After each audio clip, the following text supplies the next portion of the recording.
Welcome to davidfouad.com. I'm your knowledgeable Winnipeg realtor, and I'm going to share with you important things for you to know about home inspectors.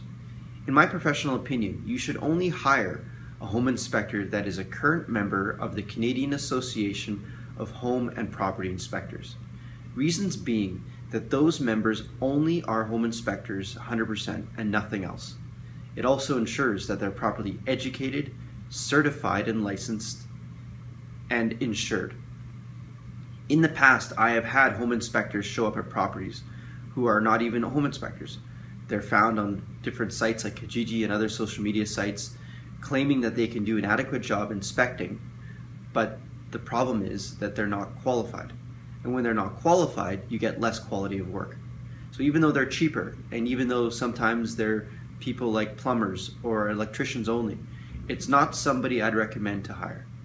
And the other reason why I don't recommend hiring them is that when you hire a properly certified home inspector, they're going to ensure that their best interest is yours.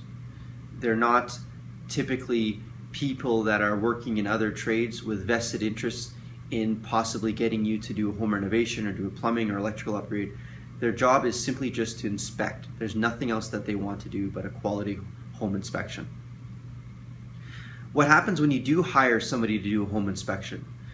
The home inspector will come in typically with all their computer gear and all of their inspection gear, and they'll go through the property with a very detailed, large checklist.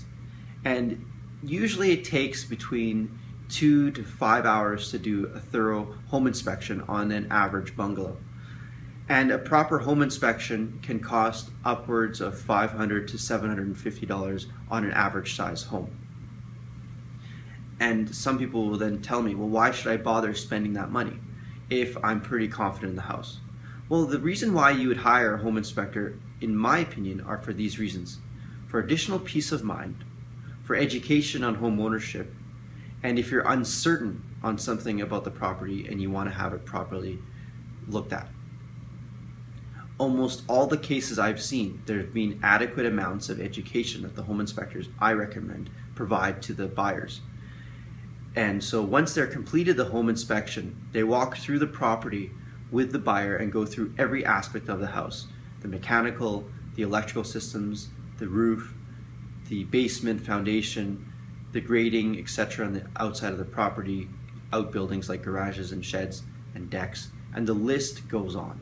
And at the end of the home inspection, they get an adequate binder with all of the details, including photos of the property, and even recommended scheduled maintenances that they should do to ensure that their property is well maintained and repaired for the lifetime of their house. I have only recommended certified home inspectors for those reasons. Another thing that's important to know as a final thought about home inspectors is that their job is to look in a way for the negative aspects of the property. They will of course share with you the good things as part of the home inspection, but that's their job, is to look for the problems. Not all problems are deal breakers. Not all problems are as expensive as you may think in your head. And so it's important to make a critical decision after the home inspection is made. Are you going to walk away from the property from something that isn't such a big deal? These are the things that are important to discuss with your realtor at the time of the home inspection walkthrough. I hope you found this advice valuable, and I'm glad I was able to provide you with fantastic Fouad for thought. I look forward to working with you, and have a great rest of your day.